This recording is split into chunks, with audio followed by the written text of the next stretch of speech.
voilà, qu'est-ce donc je vais vous faire l'analyse du match d'hier soir de Ligue des Champions entre le Napoli et le PSG. Donc juste avant, je tenais à m'excuser pour la lumière. Je sais qu'elle est pas terrible, mais voilà, il fait très gris ici et globalement, je suis pas pour grand-chose et j'ai pas très envie d'allumer la lumière à 10h30 du matin. Donc je m'excuse pour la luminosité, mais je peux strictement rien y faire. Donc voilà sur ça. Ensuite, pour en revenir au match, donc en premier, je vais analyser le match du Napoli et en deuxième celui du PSG.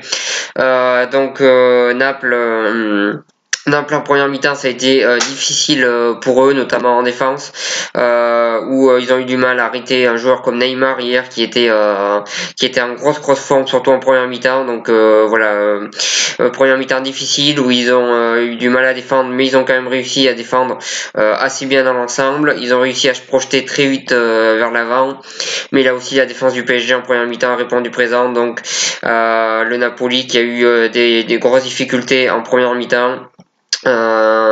Qui a eu du mal à attaquer parce que la défense du PSG a pris le dessus sur eux et qui a eu du mal à défendre, même si l'attaque du PSG a pas forcément pris le dessus sur eux pour le coup, mais on a senti le Napoli qui était dominé durant toute cette première mi-temps.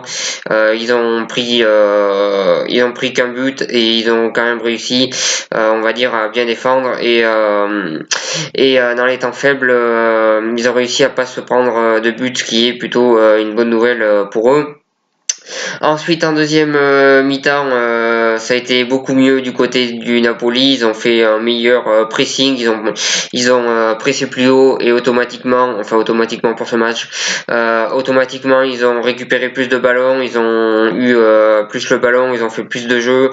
Et là, on a vu le collectif du Napoli, le même qu'on avait vu au match aller, se mettre en œuvre et se mettre en œuvre et tout simplement se projeter vers l'avant, avoir plus d'occasions et là on a vu le Napoli avoir énormément d'occasions en deuxième mi-temps. Durant 20-30 minutes ils ont eu beaucoup d'occasions, ils ont vraiment dominé. Buffon a fait beaucoup d'arrêts, mais voilà, le Napoli a vraiment poussé en deuxième mi-temps. Ils ont mis ce but sur penalty, sur une faute que je trouve un petit peu idiote de la part de Thiago Silva. Voilà, Napoli qui a été bien meilleur en deuxième mi-temps grâce à son pressing haut qui selon moi a tout changé. Ensuite, pour en revenir au Paris Saint-Germain, très bonne première mi-temps. J'ai trouvé qu'ils ont été très concentrés dans tous les secteurs du jeu en première mi-temps.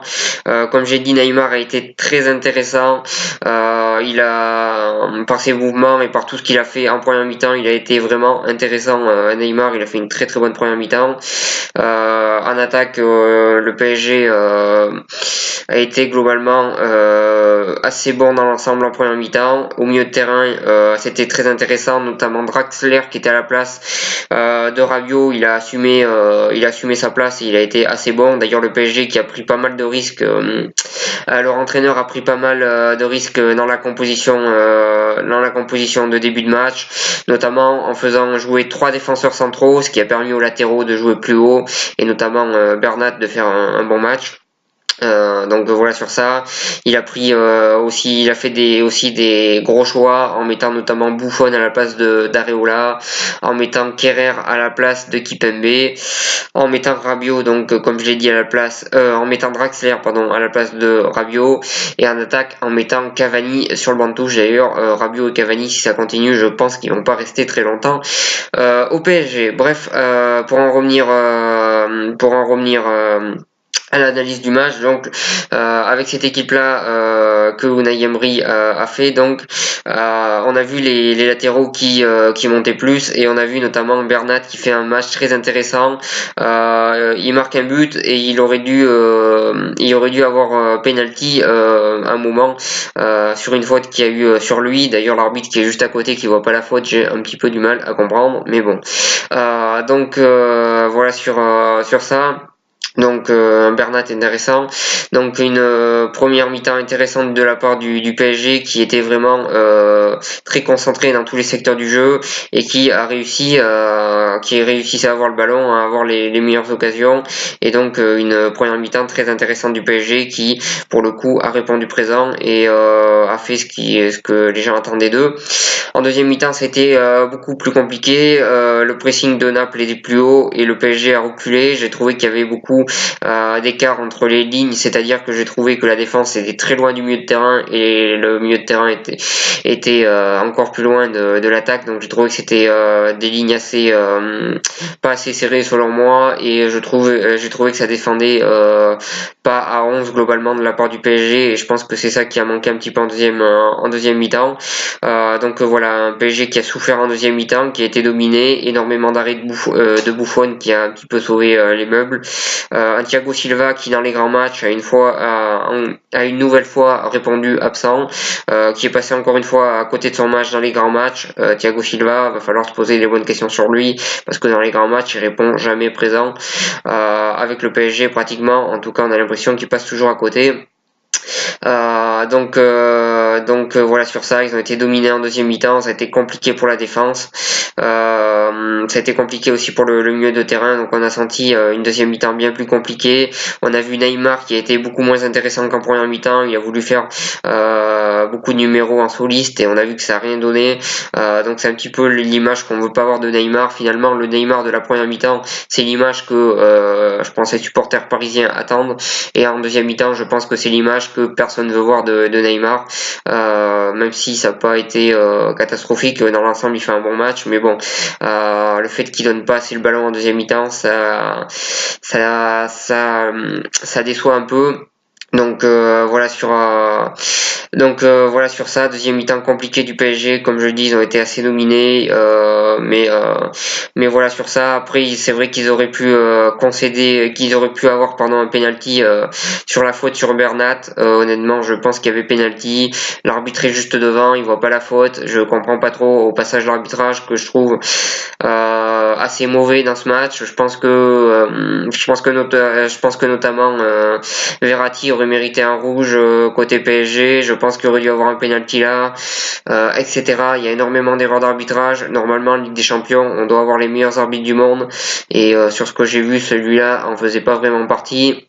Les arbitres de ligne, enfin les arbitres derrière les buts, je sais même pas comment ça s'appelle, je les trouve pas très utiles. Il y a plusieurs moments où on a vu le ballon qui était largement sorti, que ça soit que côté napolitain ou côté parisien, le ballon était largement sorti et les arbitres de ligne, enfin derrière les buts ont rien dit. Donc honnêtement l'arbitrage hier était vraiment pas bon. Donc pour en revenir au match, un PSG intéressant en première mi-temps, un Napoli intéressant en deuxième, un match nul qui finalement est pas illogique quand on voit le match, même si il y a cette histoire de penalty.